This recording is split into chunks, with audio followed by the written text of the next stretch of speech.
You don't get what you want in life simply because you want it. If that were true, we'd all be rich, healthy, and happy just by wishing it so. The truth is, you get what you consistently move toward, and you keep what you have the discipline to sustain. Discipline is the great equalizer. It doesn't care where you started or how far behind you feel. If you wake up tomorrow and do the right thing long enough, you will catch up, you will surpass, and eventually, you'll make success inevitable. The trouble is, most people treat discipline like an occasional guest instead of a permanent resident in their lives. They show up early for a week, they eat clean for a month, they save money for a little while, and then they drift back. But here's the secret. If you plant the seed and keep watering it every single day, the harvest doesn't just might come, it must come, you know. One of the biggest mistakes people make when they set out to achieve something is that they start with an idea, but not a target. They say things like, I want to get healthier, I want to earn more money, or I want to be happier.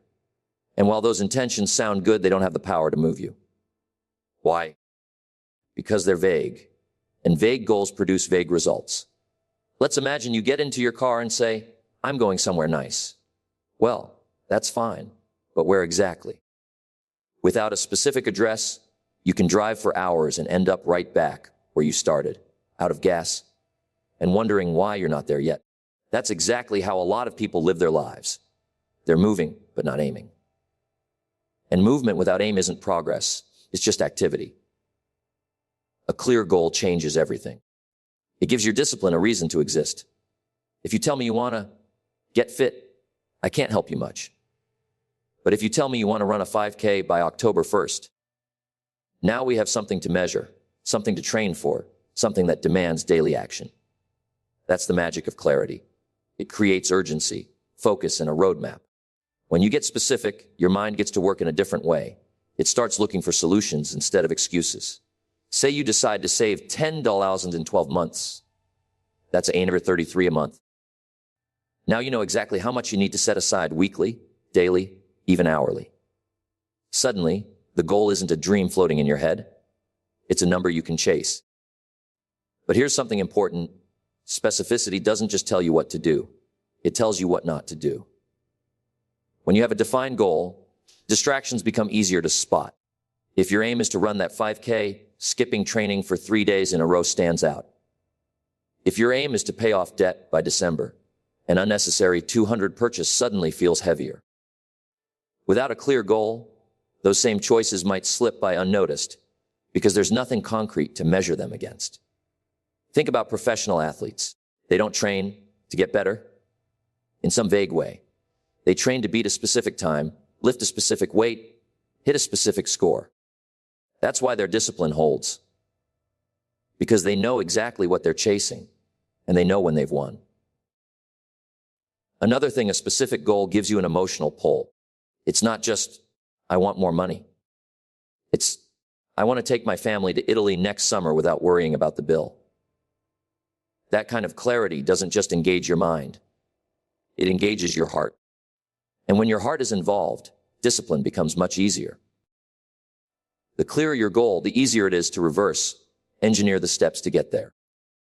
If you tell me you want to lose 20 pounds in 5 months, we can break that down into 4 pounds a month, 1 pound a week. Now, the daily discipline is obvious.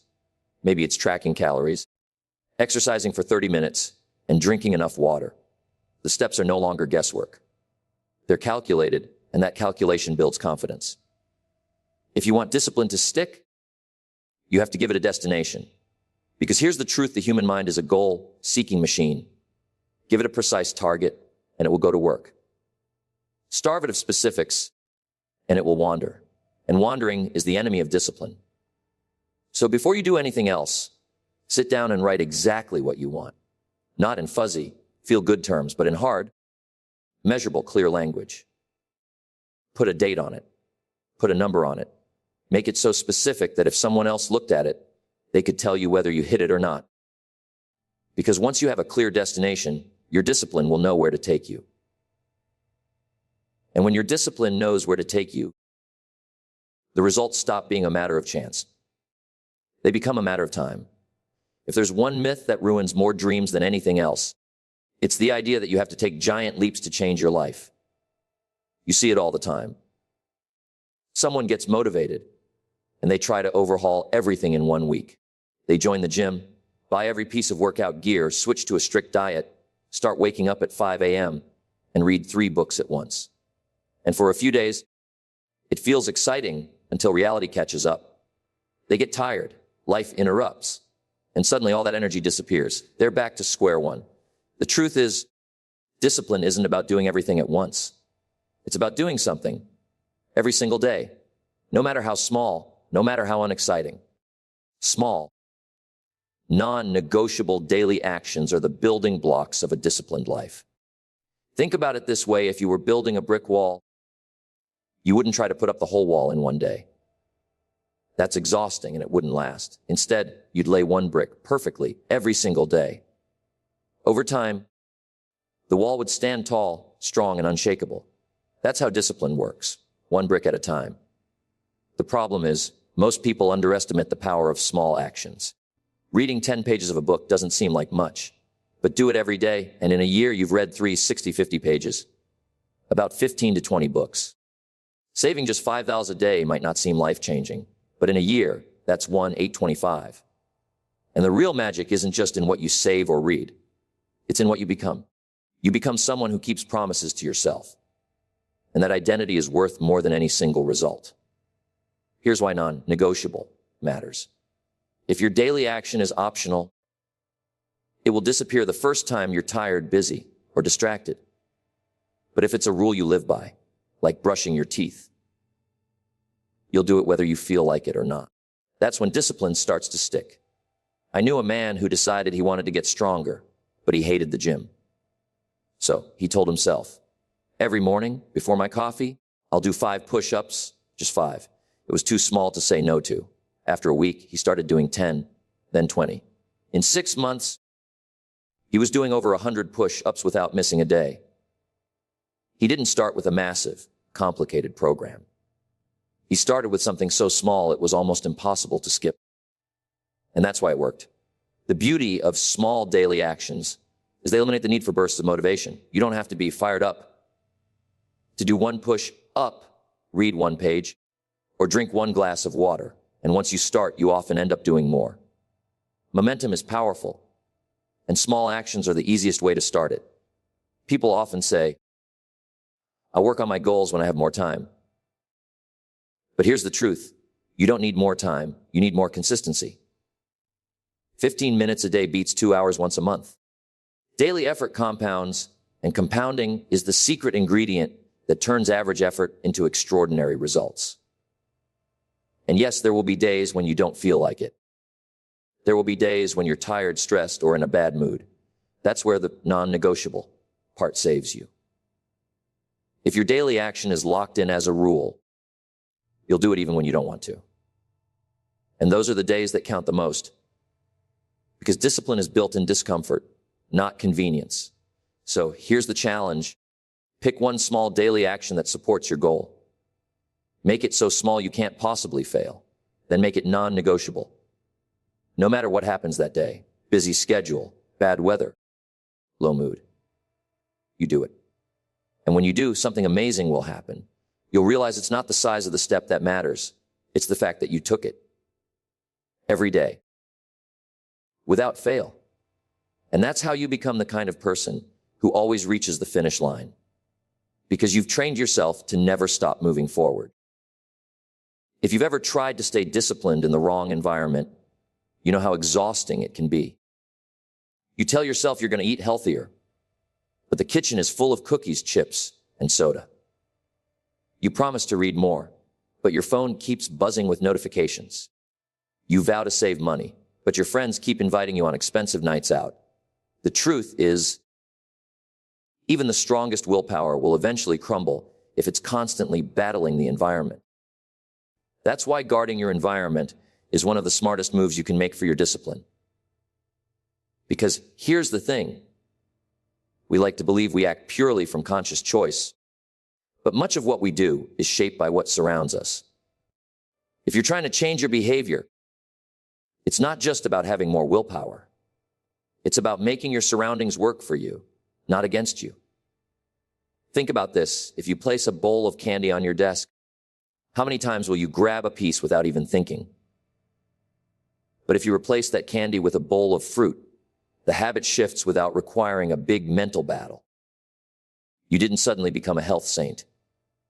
You just removed the temptation and replaced it with something that supports your goal. The same principle works with productivity.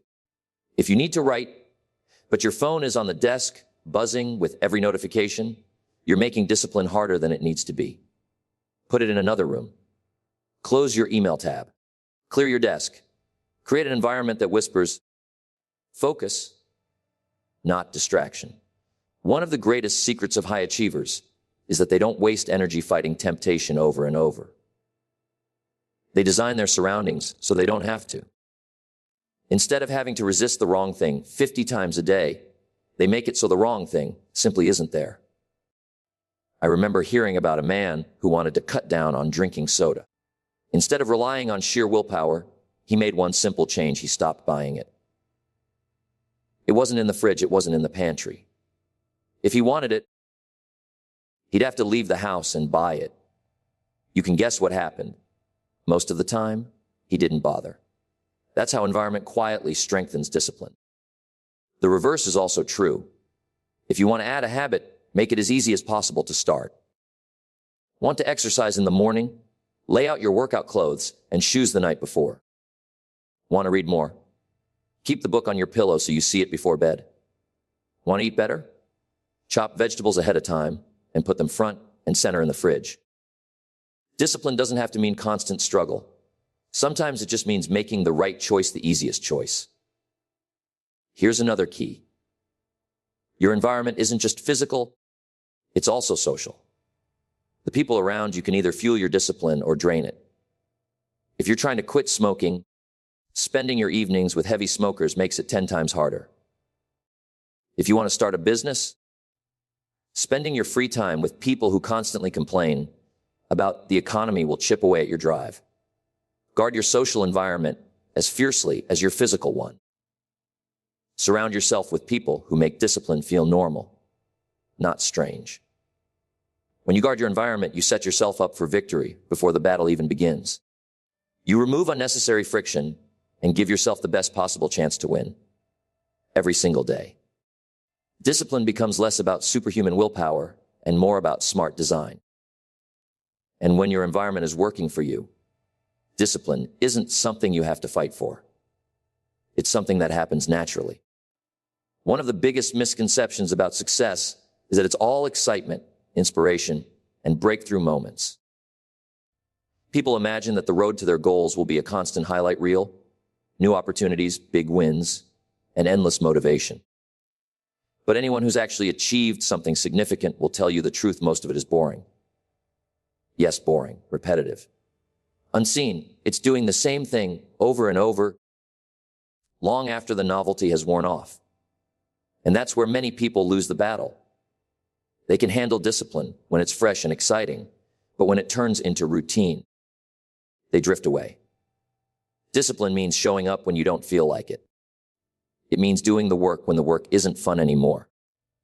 It's easy to be committed when every day feels like a new adventure, but that's not how mastery is built.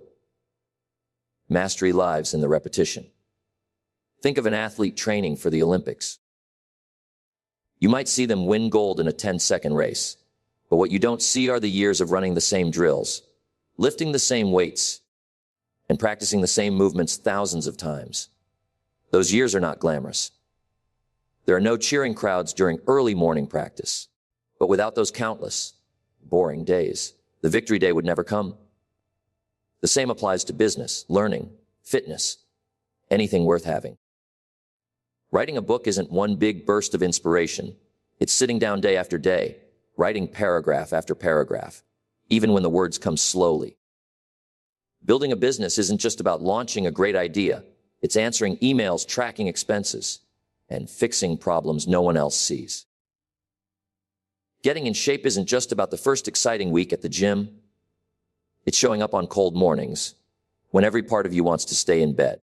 The boring work is the separating line between dabblers and doers. Dabblers quit when the excitement fades. Doers embrace the grind because they know the grind is what makes the results inevitable. There's another truth. Boredom is often a sign that you're on the right track. If you're bored, it means you've been doing it consistently enough that it's becoming automatic. And that's good. That means the habit is taking root. The key is to push through that stage instead of abandoning it for something new and shiny. I once heard about a musician who practiced the same short piece of music for hours every day. Someone asked him if he ever got tired of it. He said, "Of course I do. But I'm not practicing to entertain myself. I'm practicing to be great." That's the mindset. You're not always doing the work for excitement in the moment. You're doing it for the payoff down the road. If you want to make discipline unshakable, you have to make peace with monotony. In fact, you have to see monotony as proof that you're on the right path. Every rep in the gym, every page you read, every dollar you save, every call you make, they might feel ordinary in the moment, but each one is a brick in the foundation of your future. Here's the beautiful thing: when the results finally come, no one will remember the boring days but you. And you'll look back at them with pride, because you'll know that while others gave up, you kept going. You didn't just do the work when it was fun. You did it when it was tedious, inconvenient, and unnoticed. And that's why you'll have what others only dream about. One of the simplest truths about progress is this: what gets measured gets improved. You can't improve what you don't track. And you can't stay honest with yourself if you have no record of your actions. Yet most people try to rely on vague memory to measure their discipline. And memory is a terrible scorekeeper. When you track your actions, you shine a light on reality. You remove guesswork. You stop saying, "I think I'm doing pretty well," and replace it with, "I did it 5 times this week," or "I missed 2 days." Numbers tell the truth, and sometimes that truth is uncomfortable. But that's exactly why it's so powerful. Let's say your goal is to save money. Without tracking, you might feel like you're cutting back. But when you actually record every dollar, you might be shocked at how much is leaking away on little things. Or maybe your goal is to get fitter. Without tracking, you might think you're eating pretty healthy. But a food log might show you where extra calories are sneaking in. Tracking forces you to confront reality, and reality is where improvement starts. The act of measuring also changes your behavior automatically. Psychologists call it the Hawthorne effect. The very fact that you're observing yourself makes you more likely to act in line with your goals. If you know you're going to write down how many pages you read or how many minutes you exercised, you'll push yourself to follow through just so you can record the win. Tracking also builds momentum. There's something satisfying about checking a box on a habit tracker, marking an X on the calendar, or logging a completed workout. Each mark is a little victory, and those victories add up. After a few weeks, you'll start to see a streak. And once you have a streak, you won't want to break it. That's how tracking becomes a silent partner in your discipline. It's also a reality check when you're not making progress. If your results have stalled, your records will show you why. You'll see the skipped days, the smaller effort, or the inconsistency that might have slipped under your radar. Instead of wondering, "Why isn't this working?" you can look at the data and see exactly what needs to change. I remember a story about a writer who committed to writing 1,000 words a day. He kept a simple spreadsheet: the date, the number of words, and a running total. After 6 months, he looked back and realized he had written over 180,000 words, more than enough for multiple books. The spreadsheet wasn't fancy, but it was honest. And that honesty kept him going when inspiration alone might have failed. Now, tracking doesn't have to be complicated. You can use an app, a notebook, a wall calendar, or even sticky notes. The method doesn't matter. The habit does. The key is to record in a way that you'll actually maintain. If it's too complex, you'll quit tracking. And when the tracking stops, discipline often weakens. Tracking also has a motivational benefit that can't be ignored. It shows you how far you've come. In the middle of a long journey, it's easy to feel like you're not moving fast enough. But when you look back at weeks or months of records, you'll see the accumulation of small efforts. That's when you realize you're no longer who you were when you started. And that realization fuels even more commitment. So don't trust your memory to keep you accountable. Keep score. Write it down. Track the reps, the miles, the dollars, the pages. Not because numbers are everything, but because numbers tell the story of your discipline. And when you can see the story clearly, you're far more likely to write the ending you want. One of the hardest things to accept about discipline is that the payoff often takes longer than we want. We live in a world of instant everything. Instant messages, instant downloads, instant coffee. And that speed has trained us to expect instant results. But life doesn't work that way, at least not for anything that truly matters. Real change, lasting success, and meaningful rewards take time. And that's not bad news. It's just the truth. The beautiful part is, time can be your greatest ally if you let it. When you combine consistent discipline with enough time, results become unavoidable. It's like planting a seed. You don't put it in the ground today and expect a tree tomorrow. You water it, protect it, and let the seasons do their work. Over time, roots grow deep, the trunk grows strong, and the branches reach higher. Discipline is the watering, and time is the sunlight. The problem is, most people quit too soon. They work hard for a week, a month, maybe even a few months, but when they don't see big changes right away, they give up. They forget that most of the magic is happening beneath the surface, invisible at first. The early stage of discipline often feels like nothing is happening, but in reality, the foundation is being built. Think about compound interest in finance. If you invest a small amount of money consistently, the first year might not look impressive. The second year, still not mind-blowing. But somewhere along the way, the growth starts to accelerate. The curve bends upward, and suddenly the results seem to appear out of nowhere. That's the compound effect. And it works in your habits, skills, health, relationships, and career just as much as it works in your bank account. The trick is to stay in the game long enough for time to do its work. Most people underestimate how much they can achieve in 5 years and overestimate how much they can achieve in 5 weeks. They want the sprint, but success is usually a marathon.